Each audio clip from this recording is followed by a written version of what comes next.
नमस्कार। आदर्श शिक्षण संस्थान की ऑनलाइन क्लासेस में आपका हार्दिक स्वागत एवं अभिनंदन। आज हम पाठ 8 का भाग 5 पढ़ेंगे। पिछले भागों में हमने अस्थियों, उपास्थियों और केचुए और घींगे में होने वाली गति के बारे में पढ़ा। आज हम कुछ और जीवों में किस तरह से गति होती है, उनका शरीर किस तरह से होता है, उसके बारे में पढ़ेंगे। तो हमारा पहला जो जीव है वो है तिलचट्टा, जिसे हम कॉकरोच भी कहते हैं। तिलचट्टा जमीन पर चलता है, दीवार पर चढ़ता है और वायु में भी उड़ता है। इनमें 3 जोड़ी पैर होते हैं जो चलने में सहायता करते हैं। इनका शरीर कठोर बाह्य कंकाल द्वारा ढका होता है। यह बाह्य कंकाल विभिन्न एकों की परस्पर संधियों द्वारा बनता है, जिसके कारण गति संभव होती है। ये जो है तिलचट्टा है, जिसे आप कॉकरोच भी कहते हैं। और आपने इसमें घर पे देखा है होगा, आपके घर पे जो ये रात के समय निकलता है और इसका जो ये शरीर होता है बहुत ही कठोर होता है और ये चलता भी है, उड़ता भी है और दीवार पर भी चढ़ता है।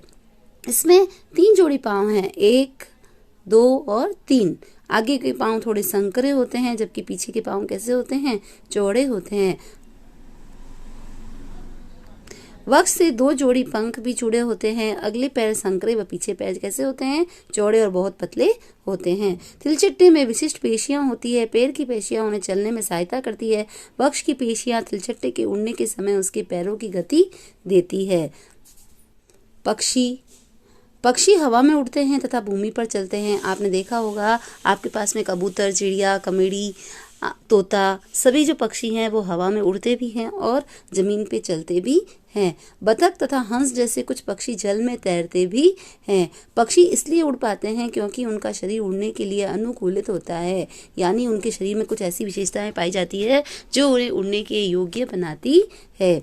उनकी अस्थियों में वायु प्रकोष्ठ होते हैं, जिनके कारण उनकी अस्थियां हल्की परंतु मजबूत होती है। पश्चपाद की अस्थियां चलने एवं बैठने के लिए अनुकूलित होती है। अग्रपाद की अस्थियां रूपांतरित होकर पक्षी के पंख बनाती है, यानी जो पीछे के पांव हैं वो तो क्या हो जाते हैं, उसके चलने में, बैठने में उसकी सहायता करते हैं। और जो अग्रपाद होते हैं जो कि क्या करते हैं, पंख के रूप में रूपांतरित हो जाते हैं, जो उन्हें उड़ने में सहायता करते हैं।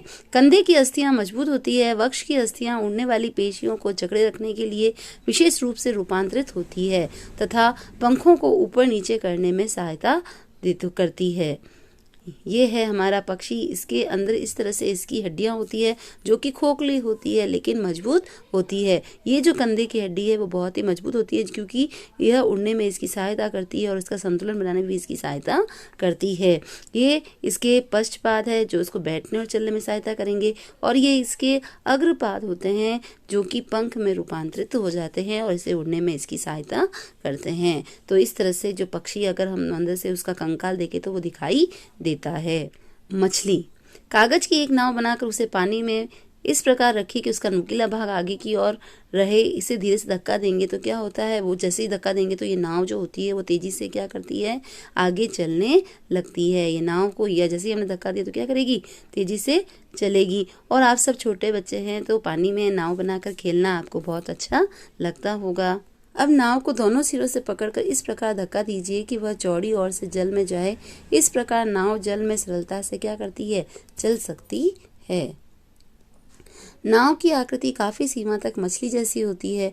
मछली का सिर व पूंछ उसके मध्य भाग की अपेक्षा पतला व नुकीला होता है। शरीर की ऐसी आकृति धारा रेखा कहलाती है। ये जो मछली है, इसका जो ये मुंह वाला भाग है और जो पंख वाला पीछे वाला भाग है, तो इसके बीच वाले भाग की अपेक्षा क्या होता है, पतला होता है और तीखा होता है, जो इसे नाव की तरह नौकाकार बनाता है। और ऐसी आकृति को हम क्या कहते हैं, धारा रेखी आकृति कहते हैं। और इस धारा रेखी आकृति के कारण ही जो मछली होती है वो पानी में आसानी से तैर सकती है।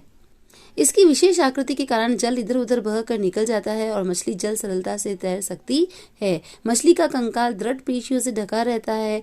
तैरने की प्रक्रिया में शरीर का अग्रभाग एक और मुड़ जाता है तथा पूंछ विपरीत दिशा में जाती है। तीव्रता से उसकी पूंछ दूसरी दिशा में मुड़ जाती है। इसके एक झटके से लगता है और मछली आगे की ओर चली जाती है। इस प्रकार की क्रमिक ताल से मछली आगे की ओर तैरती रहती है। पूंछ के पंख इस कार्य की उसकी सहायता करते हैं। जैसा कि चित्र में दिख रहा है, ये देखो मछली है जो यहाँ पर है। इसकी पूंछ क्या कर रही है, इधर उधर क्या कर रही है, घूम रही है और इसको आगे जाने में इसकी सहायता कर रही है। यानी इसकी दिशा परिवर्तन में और इसको आगे धकेलने में जो इसकी सहायता कौन करेगा, मछली। इसके पंख इसकी सहायता करते हैं। इसकी जो पूंछ होती है इसको आगे जाने में सहायता करती है। मछली के शरीर और पंख पर और भी पंख होते हैं जो तैरते समय जल में संतुलन बनाए रखने एवं दिशा निर्धारण में उसकी सहायता करते हैं। क्या आपने कभी ध्यान दिया है कि गोताखोर अपने पैरों में इन पंखों की तरह के विशेष अरित्र पहनते हैं, यानी फ्लिपर्स पहनते हैं। जो तैरने वाले स्विमर्स होते हैं वो जो पानी के अंदर कुछ ना कुछ ढूंढने जाते हैं, जो तैराक होते हैं वो अपने पाँव पर मछली के पंखों की तरह क्या करते हैं, फ्लिपर्स पहनते हैं, यानी अरित्र पहनते हैं जो उन्हें जल में तैरने में सहायता करते हैं। अब है हमारा सर्प। सर्प का मेरुदंड लंबा होता है। शरीर की पेशियां क्षीण एवं असंख्य होती है। वे परस्पर जुड़ी होती है, चाहे वे दूर ही क्यों न हो। पेशियां मेरुदंड, पसलियों एवं त्वचा को भी एक दूसरे से जोड़ती है। सर्प का शरीर अनेक वलय में मुड़ा रहता है। इसी प्रकार सर्प का प्रत्येक वलय उसे आगे की ओर धकेलता है। इसका शरीर अनेक वलय बनाता है और प्रत्येक वलय आगे की ओर धक्का देता है। इस कारण सर्प बहुत तेज गति से आगे की ओर चलता है, परंतु सरल रेखा में नहीं चलता। ये जो सांप है इसका जो शरीर है, अगर आपने इसको जमीन में चलता हुआ देखा होगा तो ये इस तरह से आड़े टेढ़े होकर चलता है। कभी भी सांप सीधे सीधे नहीं चलता है, क्योंकि इसके शरीर में बहुत सारी जो होती है पेशियां पाई जाती है गोल गोल वलय के रूप में। और वो सारी वलय जो होते हैं, जो पेशियां होती है, वो पूरी एक दूसरे से जुड़ी रहती है। और जब ये वक्र यानी टेढ़ा मेढ़ा चलता है तो ये पेशियां उनको एक दूसरे को क्या करती है, धक्का देती है, संकुचन करती है, फैलती है, जिसके कारण जो सांप होता है वो गति करने लगता है। हमने विभिन्न जंतुओं को गति प्रदान करने वाली अस्थियों पेशियों के विषय में जानकारी प्राप्त की। पहेली बूझो के पिटारे में विभिन्न जंतुओं की गतियों से संबंधित अनेक प्रश्न हैं। इसी प्रकार आपके मस्तिष्क में भी अनेक प्रश्न उभर रहे होंगे। प्रसिद्ध ग्रीक दार्शनिक अरिस्टो ने अपनी पुस्तक गेट ऑफ एनिमल्स में स्वयं अपने आप से ऐसे अनेक प्रश्न पूछे थे। विभिन्न जंतुओं के शरीर में विभिन्न भाग क्यों होते हैं?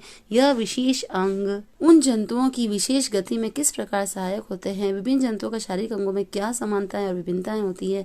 विभिन्न जंतुओं को चलने के लिए कितने अंगों की आवश्यकता होती है?